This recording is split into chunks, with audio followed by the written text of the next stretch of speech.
नमस्कार विद्यार्थ्यांनो, मागच्या सराव संच 1.5 मध्ये आपण बीजगणित भाग 1 चं एक्झाम्पल बघितलं होतं, ज्याच्यामध्ये आयतावर आधारित एक्झाम्पल होतं. आज आपण थोडंसं वेगळा प्रकार परंतु सराव संच 1.5 च बघतोय, ज्याच्यामध्ये वडील आणि मुलगा यांच्या वयाची दुप्पट एकमेकांमध्ये जर मिळवली तर त्याप्रमाणे समीकरण तयार करून आपल्याला ते एक्झाम्पल सॉल्व्ह करायचं आहे. मग एक्झाम्पल काय ते बघू आणि एक्झाम्पल कसं सॉल्व्ह करायचं ते पण बघू. उदाहरण दिलेले तुम्हाला, वडिलांच्या वयामध्ये मुलाच्या वयाची दुप्पट मिळवल्यास बेरीज 70 येते आणि मुलाच्या वयामध्ये वडिलांच्या वयाची दुप्पट मिळवल्यास बेरीज 95 येते, तर दोघांची आजची वय काढा. जेव्हा वर्ड्स प्रॉब्लेम असेल म्हणजे शाब्दिक उदाहरण, तेव्हा उदाहरण शांततेने वाचणं सगळ्यात महत्त्वाचं. पहिली स्टेप ती आपली. जर तुम्ही शांततेने एक्झाम्पल वाचलं तर तुम्हाला ते एक्झाम्पल समजतं.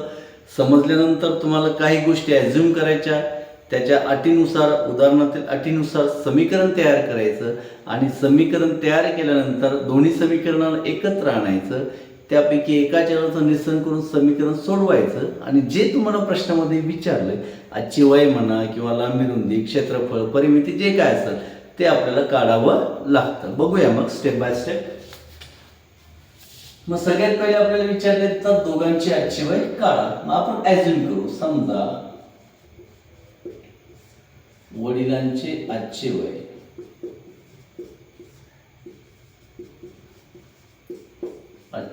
बरोबर x वर्ष, मुलाचे आजचे वय बरोबर y वर्ष,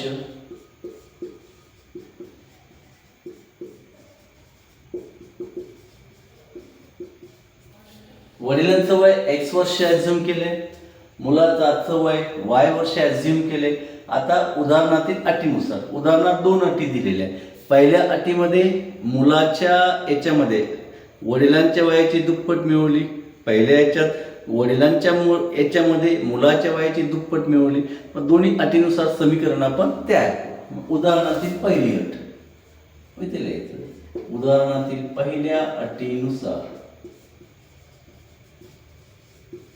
पहिली अट काय?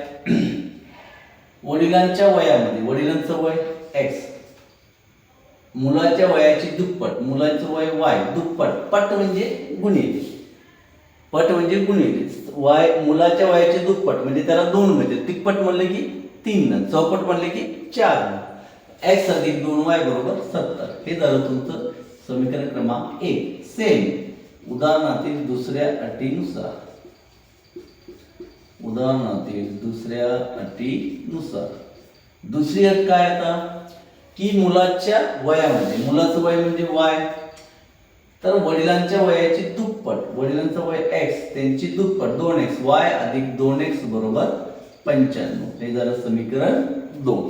मग या समीकरण 2 ला जसं y अधिक 2x बरोबर 95, तर मी असे लिहू शकतो 2x अधिक y बरोबर 95. हे सुद्धा समीकरण 2च आहे. म्हणजे y इकडे घेऊ शकतो, x इकडे घेऊ शकतो. सामान्य विद्यार्थ्याला ही सुद्धा कन्सेप्ट बऱ्याचशा विद्यार्थ्यांना माहित नसते की समीकरण जसं y अधिक 2x आहे त्याला आपण 2x अधिक y बरोबर लिहू शकतो. म्हणून मी प्रत्येक एक्झाम्पल मध्ये छोट्या गोष्टी सांगतो, जे छोट्या आहेत परंतु खूप महत्त्वाच्या आहेत. त्या जर सामान्य विद्यार्थ्याला कळाल्या की या कशा करायच्या, ज्याच्यामध्ये चिन्हाचे नियम आहे किंवा अशा प्रकारचं समीकरण असेल, या जर कन्सेप्ट क्लिअर झाल्या तर 3 मार्काचं समीकरण तुम्हाला सोडवताना अतिशय सोपं जाईल. बघूया मग. आता हे दोन्ही समीकरण आपण जवळ आणतोय. समीकरण 1 आहे x अधिक 2y बरोबर 70, समीकरण क्रमांक 1. दुसरं आहे 2x अधिक y बरोबर 95, समीकरण क्रमांक 2. आता यामध्ये x किंवा y दोन्हीपैकी एका चलाचं निरसन करणं आपल्याला गरजेचं आहे. तर आपण जनरली x करतो, तिथे लिहू समीकरण 1 ला, समीकरण नंबर 1 ला 2 ने गुणून, 2 ने जर गुणलं तर काय येतं 2x अधिक 4y बरोबर 140. मग आता 1 ने जर या समीकरणाला गुणलं, 1 म्हणजे याचा कोऑर्डिनेटर काही नसतो म्हणजे 1 असतो. मी परत सांगतो बऱ्याचशा विद्यार्थ्यांना माहीतच नाही की आता सहगुणक म्हणजे कोऑर्डिनेटर काही नाही म्हणजे एक असतो. मग ही जर छोट्या छोट्या गोष्टी कन्सेप्ट क्लिअर झाल्या तर समीकरण सोडवणं खूप सोपं जात आहे. मग पाहूया हे झालं समीकरण 3. आता समीकरण 3 आणि 2 आपण जवळ आणूया.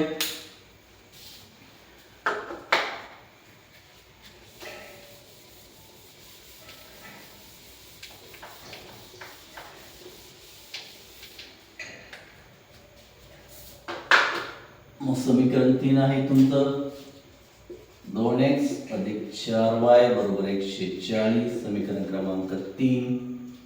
समीकरण क्रमांक 2 आहे 2x अधिक y बरोबर 95. समीकरण क्रमांक 2. आता तुम्हाला लगेच कळत हे जर 2x मला जर आणि हे 2x कट करायचं असतील तर 3 मधून 2 काय करावं लागेल, वजा करावं लागेल. आणि जेव्हा 3 मधून समीकरण 2 वजा करतो तर नंबर 2च्या समीकरणाचे चिन्ह आपल्याला बदलते. अधिक असेल तर उणे होईल, उणे असेल तर अधिक होईल. समीकरण 3 वजा 2 अधिक आहे उणे, अधिक आहे उणे, इथं अधिक आहे तिथे उणे.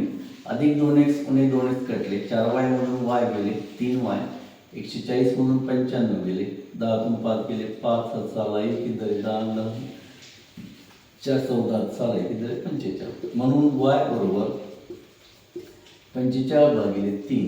3 न 45 ला भाग दिला, y बरोबर किती आलं 15. यासाठी पाढेपाठ पाठ खूप महत्त्वाचे. जर पाढेपाठ असतील ॲटलिस्ट 15 पर्यंत जरी पाढेपाठ असतील तर तुम्हाला सिम्प्लिफिकेशन करताना किंवा सरळ रूप देताना अतिशय सोपं जातं. मग आता y बरोबर 15 ही किंमत आपण समीकरण 1 मध्ये ठेवू.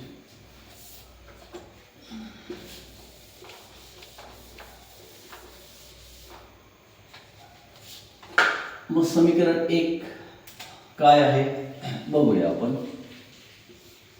y बरोबर 15 ही किंमत समीकरण 1 मध्ये ठेवू.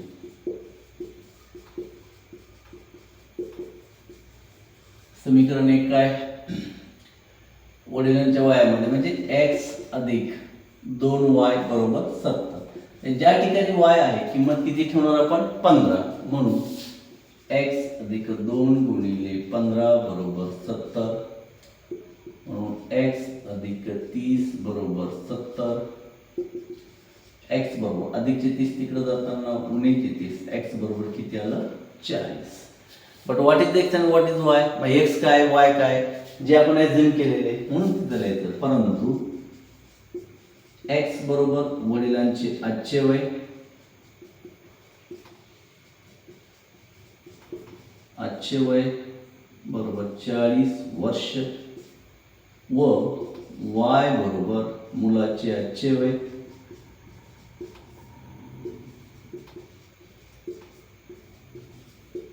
बरोबर 15 वर्ष. मग आता वडील आणि मुलाचं दोघांचं आपण आजचं वय काढलं. अशा प्रकारच्या एक्झाम्पल मध्ये तुम्हाला सगळ्यात पहिले उदाहरणातील अटीनुसार समीकरण येणं खूप गरजेचे, छोट्या छोट्या कन्सेप्ट क्लिअर असणं खूप गरजेचे, पाढेपाठ असणं गरजेचे, सरळ रूप देता पण यायला पाहिजे, सिम्प्लिफिकेशन तुम्हाला करता यायला पाहिजे. या जर गोष्टी जमल्या तर 3 पैकी 3 मार्क्स तुम्हाला डोळे झाकून मिळणारच. पण नुसतं बघून जमणार नाही. तुम्हाला हा व्हिडिओ बघितल्यानंतर या टाईपचं तुम्हाला एक्झाम्पल सॉल्व करावं लागेल. 1 नाही 2 नाही, कमीत कमी 3 ते 4 जर एक्झाम्पल सॉल्व केलं तर ती टाईपच्या एक्झाम्पल आपल्याला पक्क होऊन जातं. आजचा जर व्हिडिओ आवडला असेल तर जास्तीत जास्त लाईक करा, सबस्क्राईब करा आणि शेअर करा. आणि दुसरं एक महत्त्वाची, लवकरच मी एक टीचमेंट ॲप घेऊन येतोय ज्यामध्ये ज्या विद्यार्थ्यांना जसं आता यूट्यूबला काही मर्यादा असतात, 10 ते 12 मिनिटाचा मी व्हिडिओ करू शकतो, त्यापेक्षा जास्त पॉसिबिलिटी कमी असते. त्यामुळं बऱ्याचशा विद्यार्थ्यांचं कमेंट्समध्ये मी बघतोय की सर टीचमेंट ॲपमध्ये जर आम्हाला घेतलं तर अजून याच्यामध्ये आम्हाला जास्त बेनिफिट मिळेल. 100% मी टीचमेंट ॲप लवकरात लवकर सुरू करतोय. साधारण 15 ऑगस्ट नंतर किंवा लवकरच आपण ते सुरू करू. जो पेड ॲप आहे मला व्हॉट्सअपवर तुम्ही संपर्क करू शकता. ज्या विद्यार्थ्यांना टीचमेंट ॲपमध्ये ॲडमिशन घ्यायचं आहे याच्यामध्ये मी तुम्हाला पूर्ण चॅप्टरमध्ये ईच अँड एव्हरी एक्झाम्पल देणार. युनिट टेस्ट घेतली जाईल वीकली. त्यानंतर तुमचे डाऊट सेशन घेतलं जाईल महिन्यातून एकदा किंवा 15 दिवसातून एकदा. आणि सगळ्यात महत्त्वाचं PDF च्या नोट्स दिल्या जातील. क्वेश्चन पेपर्सची तुमची प्रॅक्टिस करून घेतली जाईल, ज्याच्यामध्ये 30 ते 35 मिनिटाचा एक व्हिडिओ असेल जो मी डेली करणार आणि तुम्हाला डाउनलोडमध्ये ती लिंक पाठवते. माझ्याशी संपर्क करायचा असेल तर मोबाईल नंबर लिहून घ्या 9421425401.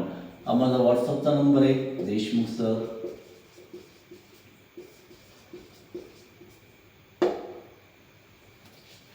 यामध्ये जास्तीत जास्त विद्यार्थ्यांना जर सहभाग घ्यायचा असेल तर लवकरात लवकर व्हॉट्सअपवर त्यांनी नोंदणी करावी. आजचा व्हिडिओ जर आवडला असेल तर जास्तीत जास्त लाईक करा, सबस्क्राईब करा आणि शेअर करा.